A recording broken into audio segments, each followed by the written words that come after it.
뉴욕 증시는 이번 주 빅테크 실적 발표를 앞두고 대형주들이 시장을 끌어주면서 일제히 상승했습니다.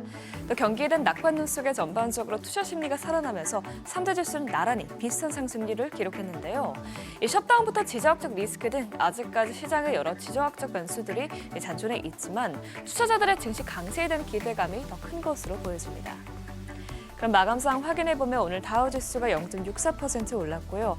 S&P 500 지수와 나스닥 지수는 각각 0.5%, 0.43% 뛰었습니다.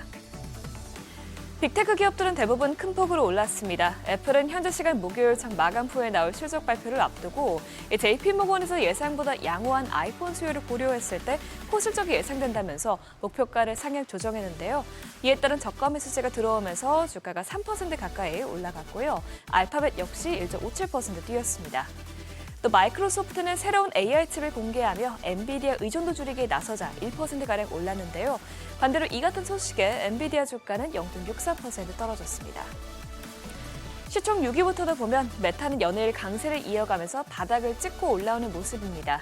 이번에는 로스차일드에서 투자 의견을 중립에서 매수로 올리고 목표가 역시 740달러에서 900달러로 상향 조정한 덕분에 주가가 2% 넘게 뛰었습니다.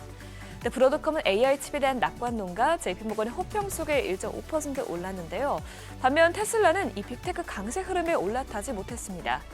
테슬라는 무료 오토파일럿 서비스를 종료하고 구독제로 전환하는 대신에 FSD 가격을 50% 인하한다고 밝히면서 수익성 우려 속에 3%대 약세 보였습니다.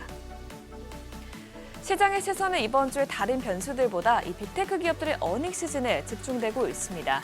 팩트셋에 따르면 이번에도 이른바 매그니피센트 7, M7 기업들이 S&P 500 전체 이익 성장을 사실상 견인할 것으로 예상되고 있는데요. 이들 7개 기업의 나분기 수익은 전년 동기 대비해서 20% 넘게 늘어나는 반면에 이 나머지 493개 기업의 성장률은 4%에 그칠 것으로 예상이 되고 있습니다. 올해 역시 상황은 비슷합니다. M7의 이익 증가율 전망치는 22%대인 반면에 나머지 기업들은 10% 초반대에 머물 것으로 보입니다. 결국 빅테크 실적이 얼마나 뒷받침되느냐가 단기적으로 증시 상승세를 이어갈 핵심 변수로 작용할 전망입니다. 미국 경제의 탄력성을 나타내는 지표들은 계속해서 나오고 있습니다. 지난해 11월 내구재 수준은 전월 대비 5.3% 증가하면서 시장 예상치를 크게 웃돌았습니다. 특히 기업 설비 투자를 가늠하는 핵심 지표인 이 비목방 자본대 주문도 10월에 0.3%에서 11월에 0.7%로 증가하는 것으로 나타나면서 미국 경제가 견조하게 성장하고 있다는 것을 보여줬습니다.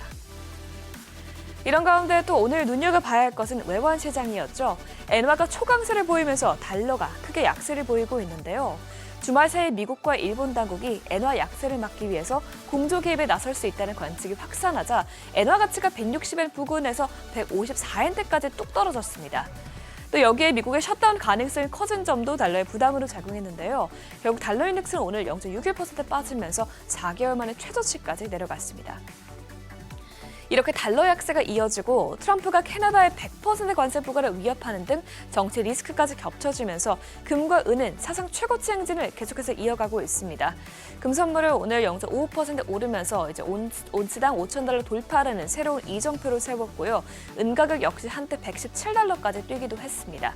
다만 지금은 차익실현 매물이 나오면서 최고치에 비해서는 다소 가격이 빠지고 있기 때문에 변동성 주의해봐야겠습니다. 원자재 시장에서는 귀금속뿐만 아니라 천연가스 움직임도 눈에 띄었습니다.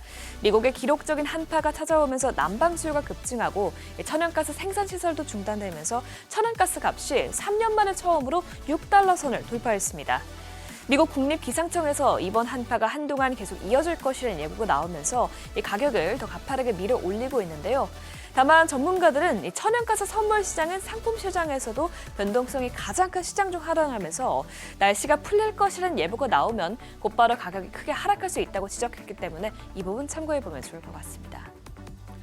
국채금리는 지난주에 비해서 확실히 안정된 흐름을 보이고 있습니다. 또 간밤 진행된 2년물 국채 경매 수요가 견조하게 나온 점도 하락세에 일조하고 있는데요. 10년물 금리가 0.02%포인트, 2년물 금리는 0.01%포인트 내려갔습니다. 지금까지 굿모닝 마켓이었습니다.